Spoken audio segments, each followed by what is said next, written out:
नमस्कार, आपण पाहतात मराठवाडा लाईव्ह न्यूज, आवाज जनतेचा. आणि मी नागेश लांजे आपल्यासोबत. श्रीराम नवमी जन्मीनिमित्त या ठिकाणी राजूर नगरमध्ये, जे की यशवंत शाळेच्या पाठीमागे सिप्र गणेश मंदिर येथे या ठिकाणी श्रीराम यज्ञ सोहळा आयोजित केलेला आहे. आणि यासाठी या ठिकाणी मंदिराच्या अगदी जवळ तयारी चालू आहे.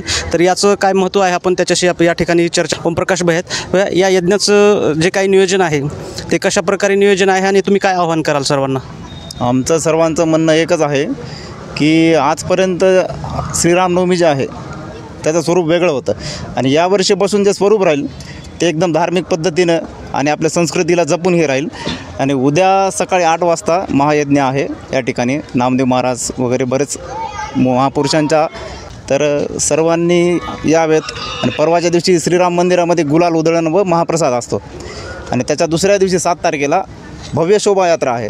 तरी सर्व हिंदू बांधवांनी जास्तीत जास्त संख्येने कार्यक्रमाला राहावेत ही नम्र विनंती.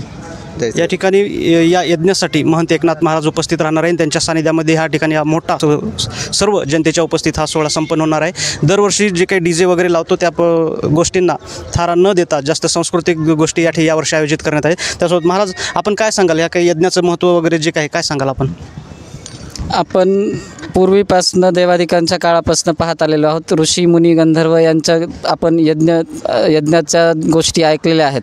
जे यज्ञाचं पुण्य आहे किंवा यज्ञामुळे होणारा परिणाम आहे, देवयज्ञ, धार्मिक यज्ञ, ग्रहयज्ञ वगैरे ह्या गोष्टीचे परिणाम जे असतात ते आपल्या भारतातल्या कित्येक शास्त्रज्ञ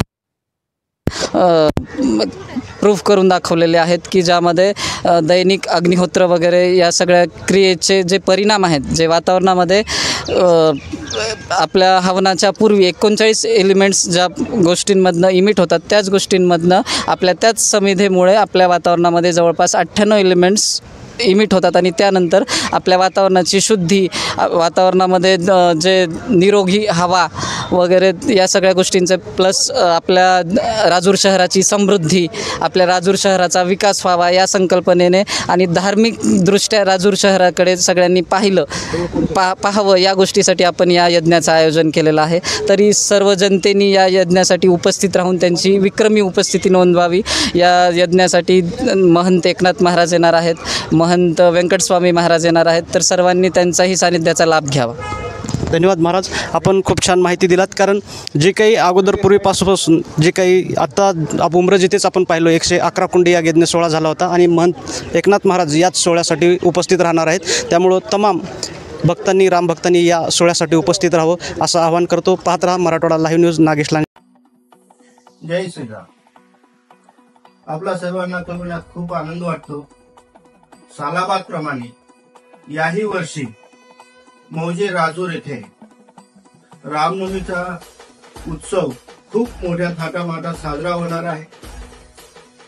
तरी आपण सर्वांनी या रामनवमीच्या उत्साहामध्ये सर्वांनी हजर राहावं व उत्साहात ही रामनवमी आपण सर्वांनी साजरी करायची आहे. या रामनवमीच्या 6 तारखेला रामनवमी आहे, पण 5 तारखेला यज्ञ ठेवलेला आहे.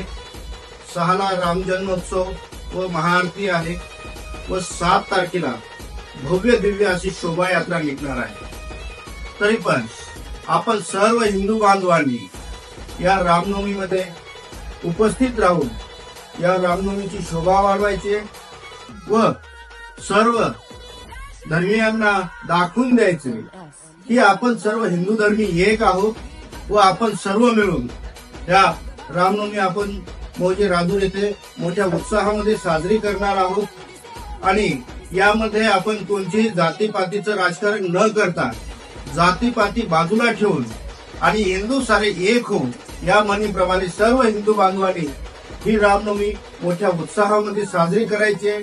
मी पण येत आहे आणि आपण सर्वांनीही या रामनवमी उत्सवामध्ये साजरी येऊन ही रामनवमी उत्सव खूप मोठ्या उत्साहामध्ये साजरी करायची, एवढंच या ठिकाणी सर्व हिंदू बांधवांना मी आवाहन करू इच्छितो.